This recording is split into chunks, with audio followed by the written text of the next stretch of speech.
Hello there guys and welcome, it is Earnin here and today it is time for episode number 1 of our F1 2014 career mode series. As you can see in the background we will be starting with Force India as you guys voted for in the straw poll. Force India actually managed to get double the amount of votes of any other team. So I'll be starting off with those guys because obviously you guys really wanted me to start with them. Hopefully we'll be fighting for some podiums most of the time. Maybe one win somewhere along the lines, but we're not in the most competitive car. But we're up there somewhere where we should be getting points every single race. Now, if you're wondering, I'm just going to go over this series just quickly before we get into anything. I hope you really enjoyed the promo at the start. It took a while to make, so yeah, I hope you guys liked that. But yeah, if you're wondering why it says Season 3 in the title, technically this is Season 3 of the series that I'm doing called The Ultimate Driver. In the first season, we competed in the Formula C on Grid Autosport in the sort of Formula 3 category, or junior category like a real racer would. We then moved up into Formula B, which was the Auto GP cars, or sort of comparable to GP2 in real life. We did well in that. We also raced in Le Mans 24 Hours, and now, having done well in those championships, we're going to move up into Formula 1. So technically it's our third season, although it is Season 1 of our Formula 1 venture. In terms of Le Mans 24 Hours and other key dates like that in IndyCar 500, I'll try and put them in where they would be in real life in comparison to the race that I do. So let's just say the Le Mans 24 Hours was between Britain and Germany in real life in terms of the Grand Prix. I would do a Le Mans 24 Hours between the British Grand Prix and the German Grand Prix in this series. So that's just a quick explanation to what will happen in this series, what this series is about. As you can see in the background, I'm just doing some testing at Catalonia at the pre-season test, having signed for Force India over the winter.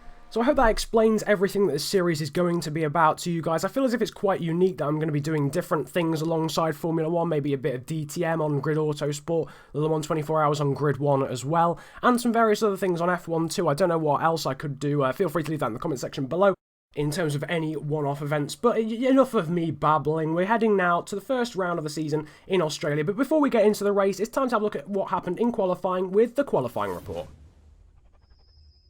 Q1 showed a huge gulf between tyre compounds as Kimi Raikkonen was fastest on options by 8/10 over the Mercedes on primes.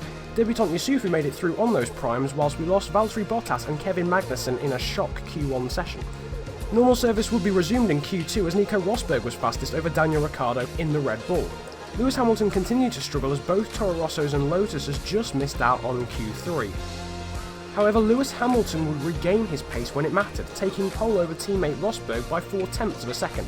Sebastian Vettel took third despite pre-season worries for Red Bull, whilst Kimi Raikkonen took fourth in the Ferrari. Yusufu took top rookie, although his one run in Q3 was ruined by Fernando Alonso's block. So all of this means that Lewis Hamilton would take pole for the first round of the season here in Australia in front of his teammate Nico Rosberg and Sebastian Vettel in third. Kimi Raikkonen would take fourth on the grid in front of Daniel Ricciardo making his debut for Red Bull. Nico Hulkenburg would be top Force India in sixth in front of Felipe Massa and Fernando Alonso, with Jenson Button in ninth for McLaren and Yusufu the debutant in 10th for Force India. Alright then, so here we are at a rather sunny Australia, starting 10th on the grid in our debut season. I'm really excited. New game, new season as well. Our first race, our debut along with Kevin Magnussen, Daniel Kvyat and Marcus Ericsson. As you can see, here's the race strategy we're going for here at this rather sunny Australia track here in Melbourne. We'll be starting on the option tyres. We're actually going to move on to the primes for our second stint and then probably primes for our third stint as well. I've seen how badly people have been complaining about tyre wear recently, so we're going to go for that at the moment. The primes we actually qualified, managed to get through Q1 on, so they're relatively, they're relatively good. We should have a decent amount of pace on them. We're battling with Nico Hulkenburg, of course, who is our Force India teammate, but it's now time to get onto the track for round one. Lewis Hamilton on pole and the Mercedes front row lockout completed there by Nico Rosberg. That's going to happen a lot on this game, so if anyone's wondering, I'm going to warn you now. Our teammate Nico Hulkenburg is starting 6th on the grid, or 7th, I can't quite see, I think it's 6th on the grid. In front of us is Jenson Button and directly in front of us is Fernando Alonso. Then it is Felipe Massa behind us. We've actually got Jean-Eric Vergne as well in the Toro Rosso, but 5 lights now on.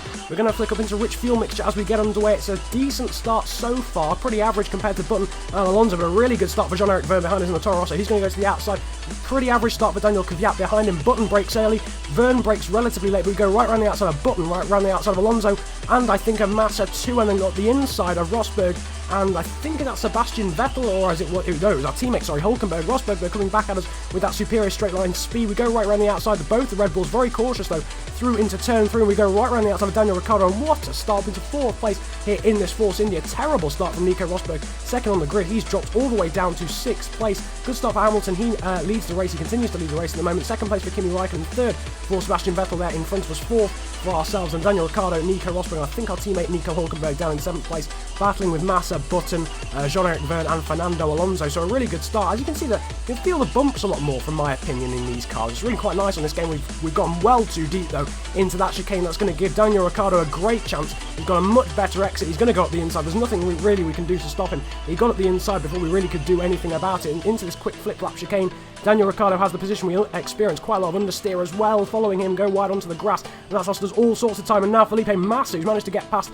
Rosberg and a few other guys like Vergne, Alonso, and our teammate Nico Hulkenburg, trying to go right around the outside. We go deep into that right-hand corner in trying to prevent him from getting through, and that's compromised us hugely. Now moving on to the end of lap 2, another start of lap 3. DRS is now enabled, getting very, very close there with Felipe Massa through turn 1. Daniel Ricciardo's managed to escape due to that clumsy first lap, but actually we're going to have pretty much the same amount of pace as Daniel Ricciardo and the Red Bull in front of him throughout this race, mainly because Kimi Raikkonen was holding them up in the first stint of the race. As you can see, there's a bit of damage. Is there? No, there's a car going very slowly. That is, I think, Sebastian Vettel there, as Nico Rosberg tried to get right around the outside of us through turn 1. Yeah, Sebastian Vettel there going very slowly, having been held up by his teammate Daniel Ricciardo and Kimi Raikkonen in that Ferrari, who's a little bit out of position, really. I'm surprised he managed to qualify up in 2nd place, to be fair. But moving on then, we're on to lap 6 here. And we're holding a pretty solid 5th place, to be honest. We're in front of Nico Rosberg. That's not going to last, let's be honest. Let's be realistic. Now, Mercedes is going to get past us eventually. But as you can see here, Red Bull going slowly yet again. But we're just agonisingly out of range of being able to capitalise on it. This time it's Daniel Ricciardo who's going slowly through turn 1. And unfortunately, we didn't really have the pace of the Red Bull, but we had the pace of Kimi Raikkonen. In fact, we had identical pace to Kimi Raikkonen. So we were slower than the Red Bull, so when they got held up, they'd get away from us again until they found Kimi Raikkonen. But we couldn't really catch Kimi Raikkonen and thus the 2 Red Bulls. I think, as you can see though, moving on to lap 8, we've gone wide there through the 3rd to last corner, and we're going to lock up as well on the grass. And this is a horrible end to the lap. We're actually going to pit though on this lap as the wind gets up outside my window. I hope you can't hear that. But nevertheless, we're coming into the pit lane. Nico Rosberg breezes past us. It means absolutely nothing in the long run, although we have lost a bit of time to the Red Bull guys in front of us. As you can see, -1 fuel as well, burning quite a lot of fuel in those first 8 laps to try and keep up with the Red Bulls and the Ferrari in front. Is it going to be a good pit stop? I think Sebastian Vettel actually came in on the same lap as Alonso stays out. Jean-Eric Vergne came in. It's a 3.7 second pit stop. Not too bad. As you can see there behind, Jean-Eric Vergne coming into the pit lane as well as I think one of the Saubers too. Going to come out of the pit lane. Kevin Magnussen's gone through as well in the McLaren. Through goes Gutierrez, and 2 other cars are going to go through, just jumpers. That looks like a Lotus and also Daniel Kvyat in the Toro Rosso as Magnussen sets the fastest lap of the race there with a 131.4, something like that. Again, I can't read. Well, I can read, I just can't read this preview. Weaving there to get a little bit of temperature into the tyres. As you can see at the end of the lap, we managed to catch those 3, the Sauber there, the Lotus and the Toro Rosso, but all 3 of them peel into the pit lane, so there wasn't much point really. Unfortunately, we got a little bit held up through the last sector, but nothing much. There we've got DRS firmly open. Alonso and our teammate Hulkenberg are in the pit lane. As you can see, Massa stayed out behind us, but Nico Rosberg has unfortunately jumped us in the pit lane. The undercut did not work. I decided to do the undercut because my tyres were going off, and these primes are not working for us whatsoever. As Lewis Hamilton sets the fastest lap of the race, Felipe Massa is now going to breeze past us in a straight line down the start-finish straight. Easy DRS move there, but he's very slow into the corner. We have to actually cut the corner to avoid him, but I'm not gonna keep that position obviously because it was pretty much. It was a little bit dirty in the sense that I had to cut the corner to get past him. So we give the position back as any fair driver would, hint, hint, but still. I'm going to try and follow Felipe Massa. I do believe he's on the option tyres, but moving on to lap 15, and we haven't managed it at all. These prime tyres are absolutely ruining us. We had great pace, actually, on the option tyres to be as quick as the guys behind us, being Nico Hulkenburg, and as you can see, Fernando Alonso directly behind us. We also had the pace to keep up with Massa, to get away from Massa, to even keep Rosberg behind us relatively comfortably. But unfortunately, it just hasn't worked on these prime tyres. As Alonso tries to go right around the up the inside of us, we have to go right around the outside of him to avoid him. Very slow, those through turn 1 as Alonso backed out of it. We've now got our teammate Nico Hulkenburg trying to go to the outside of us. We're going to try and desperately keep hold of this position though in front of Nico Hulkenburg because of course we want to beat him in not only this race, but of course across the championship. Moving on though to lap 18, and now the start of lap 19 across the line. Fernando Alonso is breezing back past us yet again. Hulkenburg is behind us still. Rosberg, what? It's not even the same coloured car. Alonso, though, goes through in the meantime to take 6th place off us. We're now lunging back up the inside of the chicane where we made that mistake on the first lap. A very robust move up the inside, but I think Alonso's still going to have the inside line and a better run, better traction as we head now down to that very quick flip-flap chicane. Behind us, though, still Nico Hulkenburg watching this all develop. And we've actually done a decent job to hold on and keep with Fernando Alonso, to be honest with you. There's a bit of front wing there at the entrance, in fact, of the flip-flap chicane, but unfortunately Alonso was to get away from us. We then pitted on lap 20, or the end of lap 20, to come in. Rosberg stayed out, Alonso stayed out, Hulkenberg stayed out. So yet again we got the undercut, and we were actually going to switch onto the option tyres. So in theory we should do pretty well here, but I think we had a very bad in-lap, unfortunately, which probably will take us out of range for Fernando Alonso. But overall this was quite a frustrating part of the race, because I knew I was now going to have this pace on the option tyres, but the prime stint had completely ruined our chances of getting a top 5 finish, because really we did have the pace to keep with Raikkonen and Ricciardo, certainly at the start of the race, and Sebastian Vettel too, and anything can change further on through the race, but the primes were just absolutely horrible for us. Moving on to lap 23 or 29, as you can see, Nico Hulkenburg has jumped us in the pit lane.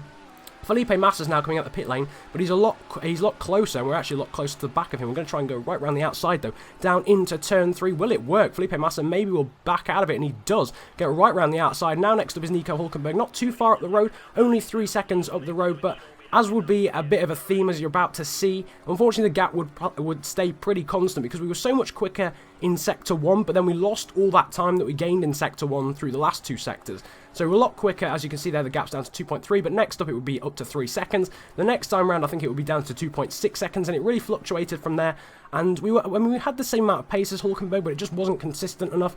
We had the same amount of pace, but the next lap we then go and lose it again to Hulkenberg. And we kept Massa behind us until lap 27, when Massa got right up to the back of us down the start-finish straight. And he actually managed to make the move, but then backs out of it really early. And unfortunately the AI do still do that, but it gave us a little bit of breathing space, certainly. As we move on now to the final lap of the race, we've got Felipe Massa all over the back of us, and as you can see, the wily-eyed of you, the eagle-eyed of you, will see. Well, you don't have to be that eagle-eyed, to be honest. You just have to have eyes. But you know, we'll gloss over that. We'll gloss over that point. We've got -1 fuel, so we're gonna have to fuel save until the end. And this, we're obviously in lean fuel mix now. With the fuel this year, it feels a lot more gradual when you run out of fuel, and I could feel myself running out of fuel already at this point. So I knew it was pretty critical, to be honest. We weren't quite reaching top speed, to be honest with you, and I was having to actually lift and coast into the smaller corners. Now, I'm not very good at lifting and coasting. I don't claim to be an amazing fuel saver, to be quite honest with you, but I felt as if I was doing a decent job. We were keeping Felipe Massa at bay. In the meantime, Lewis Hamilton's won the race. Not really surprising. Nico Hulkenberg looks as if he's going to grab 7th in front of us, and we look as if we're going to grab a pretty solid 8th. Felipe Massa behind us. It's 4 points if we take 8th, of course. Not exactly the most brilliant start to the season, but, you know, it's decent. It's a solid debut. I don't think Kevin Magnussen was actually in the points at this point, and Daniel Kvyat and Marcus Ericsson certainly weren't, so we were actually top debutant. As you can see, though, Felipe Massa really gaining on us through those last 2 corners. We've actually got no DRS. Not that it matters, seeing as we were not close enough to actually get DRS on any lap whatsoever during the race, but a really clumsy penultimate corner. We're going to come out of the last corner, where everyone knows the AI have a lot more pace and a lot more traction, and coming to the line, Felipe Massa is in our slipstream. We duck over to the inside to cover it, but Felipe Massa going to the outside quickly flicks to 9th. I had a heart attack at this point to see whether I got 8th or 9th. It says we get 8th. Don't know if Felipe Massa had a penalty or something, or whether we just held on. No, we didn't. We actually held on. It was actually a dead heat between myself and Felipe Massa. Complete and utter dead heat. I could not believe that when I saw the timing screens. As you can see, 1 minute 9 seconds, .492 behind the eventual winner, Lewis Hamilton, who won from Kimi Raikkonen,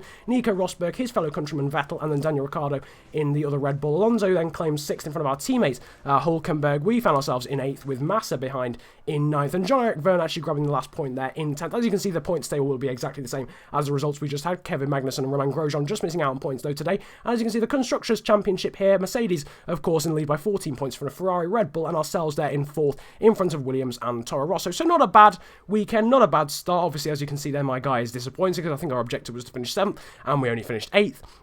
But overall, pretty promising. The prime pace was really horrendous in the race, although it wasn't that bad in qualifying, which kind of confused me.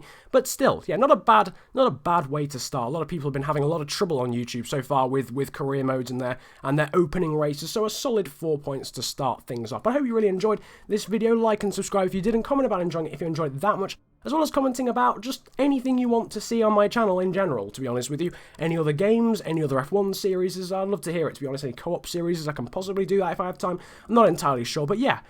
This is episode 1 of our F1 2014 career mode, technically season 3 of the Ultimate Driver series, and I hope you really enjoyed it. It's been a pleasure ranting you guys today. Have a good day, enjoy yourselves, and goodbye.